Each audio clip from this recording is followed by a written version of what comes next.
The Mark Thompson Show.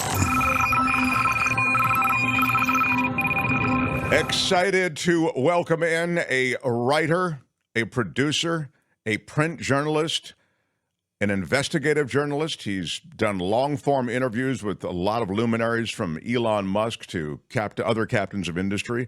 And he's always working on something interesting. And as I was speaking to him, I said, God, I really would like my audience and the people who join us on the show to hear about what you're up to. How about it for Robin Keats, everybody? Hello, sir. Hey, Mark. Yeah. You've got that whole evening at the Improv background going, which I love, if we've got time later. Not a lot of humor to it, but at least the wall gives the indication that maybe there will. There is a famous comic in your personal history, isn't there? There is, indeed. Tell everybody the story about Jay Leno. Well, it dates back to my freshman year of college at Emerson College in Boston, and I got put into the transfer dorm because originally, because of my first name, they put me in the girls' dorm, and when I showed up, there weren't co-ed dorms yet, and they said, no, we don't think so. Men's dorm still left. Tried the transfer dorm, where I confront Jay Leno, who, unbeknownst to me, is my first roommate, and he introduces himself to me and me to him and says, first thing out of his mouth is, what do you want to do? And I knew I wanted to be a journalist or a writer of some sort, and told him that. And I asked him the same question, and he said, I am going to be the host of The Tonight Show. It wasn't a late night show. It wasn't a comedian. It was that specifically. So probably the most focused guy I've ever met. And did you stay in touch with him before you came out to Los Angeles at all? I did. We stayed in touch because I was working in magazines in New York after college at the New Yorker and Esquire and GQ, and he would come down from Boston to play at Catch a Rising Star, which was across the street from my apartment, and we'd hang out. And then he moved to LA, and he called me up and he said, you're never going to get rich working in magazines. It's great. It's glory. It's wonderful. But come out here, TV is booming. Stay with me a few weeks and see how it goes. And I did, and the rest is history. I came out, and a few weeks later, I was working. So, yeah, he was instrumental. Great story about Jay Leno. And, he just seems like a cool guy still, like very unaffected. I don't know. I mean, I can't imagine, having just dealt with him occasionally here and there, but, with enough frequency that you begin to get some sense of a guy. I just can't believe that you could keep up that act, if it's an act, for that long in that many different environments. So I give him a lot of credit for having achieved the sort of success and momentum in show business that really reached the pinnacle, as you say, reached the top with the Tonight Show and then everything else. I mean, huge club dates and all the rest. Anyway, my point is to be on that Mount Rushmore and not have more attitude. I mean, the guy just I give him a lot of credit for being down to earth. Now, right. Yeah. Okay. Now, you work on a lot of stuff, and you work on a lot of different things. I think that's one of the beauties of your career. You've worked on television series. You've pitched and sold a lot of different series. Some of them have been with sort of more social import than others, probably, you would say. Sometimes some of the stuff is just cotton candy, and some of the stuff is really something to chew on where there's a real substance there. What are you up to now? That's the strange part of it. The cotton candy actually turns out to be the staple of your diet because it pays the bills. Right. Stuff of more social significance is the stuff that you thrill to and you enjoy and you shoot for, but nothing to depend on. Yeah, I'm working on something of hopefully true significance. A friend of mine had brought me a story about someone his dad played with. His dad played in the NBA for 1 year in the 1950s. And he starts telling me about a good friend of his, turned out to be the first black player drafted by the NBA in 1950, a guy named Chuck Cooper. And that immediately caught my attention. I had never heard of him. And it turns out a good number of the NBA players today never heard of him, or in the past. He only got enshrined in the Hall of Fame posthumously in the 80s. But when I learned his story, I started to write it up. We went and chased and got the rights to it. Developed a bit of a story on him, and I thought maybe this is an hour documentary, and a light bulb went off in my head and thought, I think there's a 4 hour mini series or limited docu series here. And it's turned out to be the story of the NBA from segregation to integration to global inclusion, because a league that went from 0 players of color to today is 73% minority majority of people from all over the world, China, Nigeria, Serbia, you name it, all colors, and coaches and scouts and front office as well as players. So this documentary through 4 hours is going to mirror the story of civil rights in America from 1950 onwards. So when we match up the story of the first 3 Black players, we're matching up the story of Emmett Till and Brown versus Board of Education and all the various civil rights milestones. It seems to me, and we're dealing right now with the NBA Players Association because a number of the projects are all in the funding state at this point. They're finished.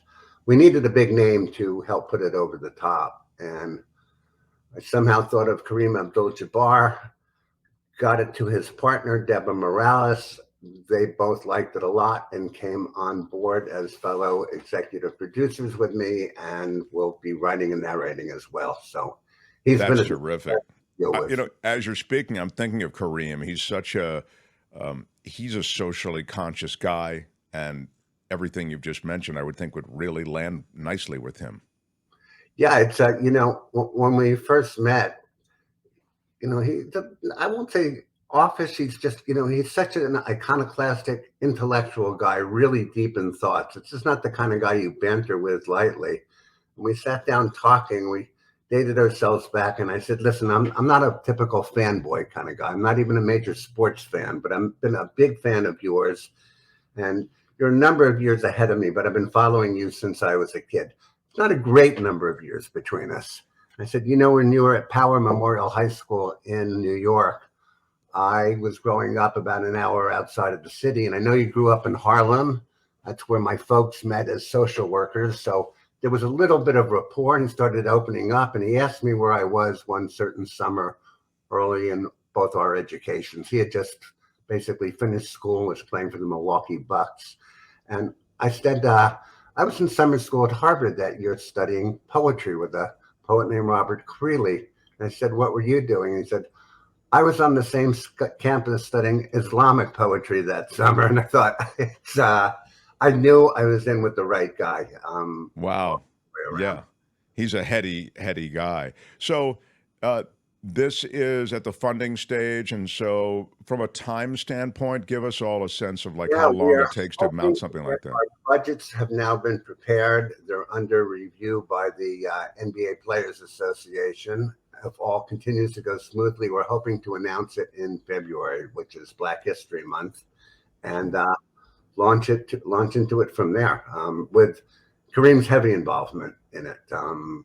He bought in. One thing that was really rewarding, you said, I constantly have to reinvent myself because this is not the kind of work that you get a job and you hold on to it for 10, 15, 20 years and retire with a pension. So you always have to reinvent yourself.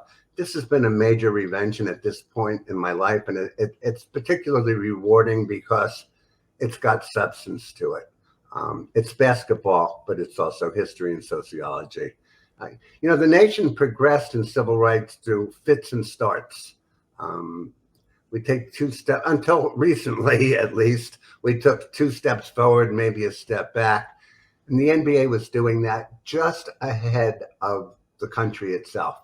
So yeah, it's funny as you speak. I remember that the NBA. I mean, I wasn't alive for it, but I certainly, you see it in all the pictures and and open discussions of it. It was just a bunch of white people, right? I mean, it's odd, that the racism was so pervasive, and even as there was integration. I mean, I'm sure there was still, racism one sort or another, but the idea of it paralleling what was going on in the culture at the time is a really innovative take, and the notion that it was actually a little bit of ahead of the culture, is an even more edifying take. So good for you. I wish you good luck on it. Thank you. Yeah, I want to ask you about another project that I know you're working on, which is associated with war.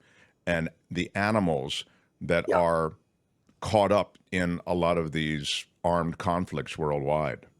Yeah, I'm on the board of an incredible organization called Paws of War. They're based out of eastern tip of Long Island, but they're a national organization. And they do a few things.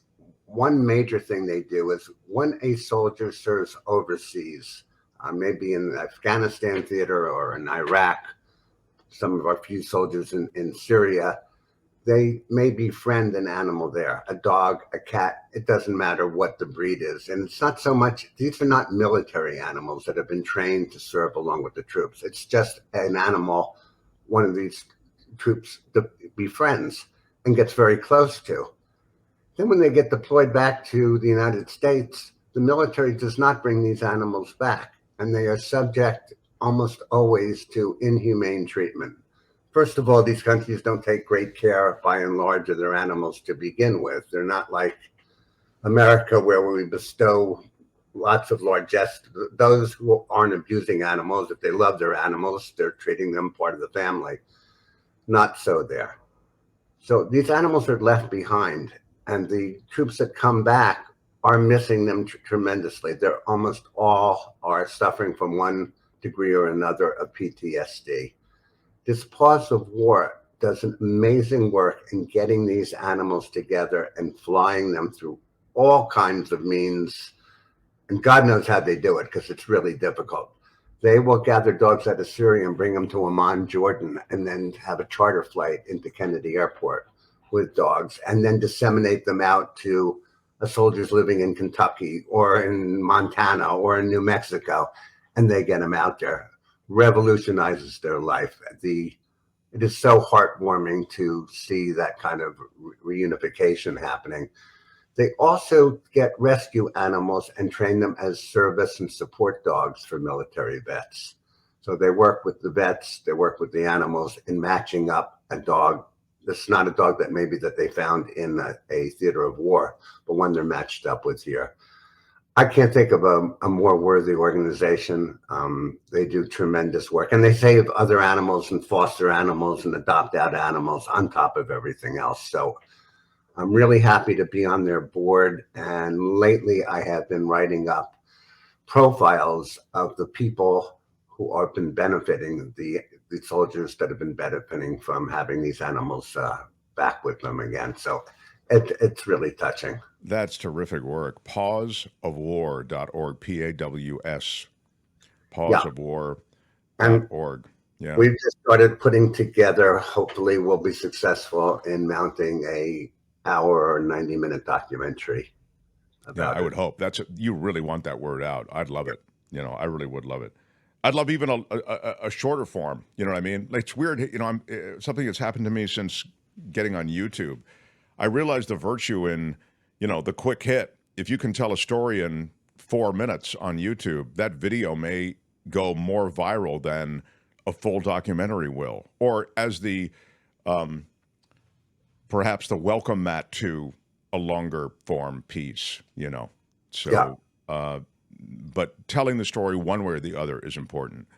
Finally, I wanted to ask you about this project that has to do with food that you're working on, food and slavery. Yeah, it's a very unusual combination. I got to meet a man who I knew was a doctor, but I was more familiar with him as watching his YouTubes as being a vegan chef. And I started to do some investigation into him. His name is Dr. Columbus Batiste. This is a man who grew up in Compton, whose parents went to an historically Black college, what they call it, HUAC or whatever it's called, Historically Black College University, right. Oakwood University in Alabama. Very educated. He went there as well. He tells me that his dad, as he was growing up, there were Seventh-day Adventists living in Compton, and you could not get fresh food, fresh vegetables, nutritious food in Compton. Called it a food desert, which has become a much more familiar terms today. So his dad, he's got early memories of his dad putting him on a bus.